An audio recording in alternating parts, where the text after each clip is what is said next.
যুবদল নেতাকে হত্যা, পাশেই মিলল চাঞ্চল্যকর চিরকুট।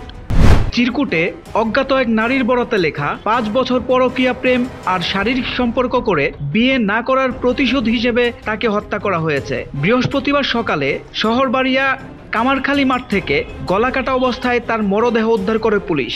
মেহেরপুরের গাংনীতে নিখোঁজ হওয়ার 12 ঘন্টা পর আলমগীর হোসেন নামের যুবদল নেতার মরদেহ উদ্ধার করেছে পুলিশ। নিহত আলমগীর হোসেন গাংনী পৌরসভার 1 নং ওয়ার্ড যুবদলের সভাপতি। সে বাঁশবাড়িয়া গ্রামের মঈনুদ্দিন শেখের ছেলে। গতকাল সন্ধ্যা থেকে নিখোঁজ ছিলেন তিনি। স্থানীয় পুলিশ সূত্রে জানা গেছে, শহরবাড়িয়া কামারখালী মাঠের মধ্যে একটি বাবলা গাছের সাথে রশি দিয়ে বাঁধা অবস্থায় অজ্ঞাত ব্যক্তির মরদেহের সন্ধান পান স্থানীয়রা। পরে তার স্বজনরা গিয়ে পরিচয় শনাক্ত করেন। তার শরীরের বিভিন্ন স্থানে ধারালো অস্ত্রের আঘাতের ক্ষত রয়েছে। এছাড়াও গলা কাটা অবস্থায় পাওয়া যায়। তবে প্রকৃত ঘটনা পরকীয়া না হত্যাকাণ্ড নাকি বিষয়টি ভিন্ন খাতে প্রবাহিত করার জন্য এই চিরকুট তা খতিয়ে দেখছে পুলিশ।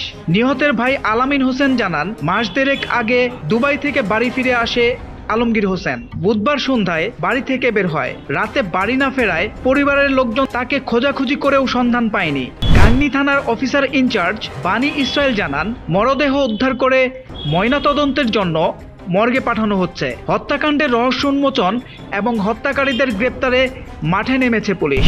সোহেল মাহমুদ, দৈনিক নতুন সময়, ঢাকা।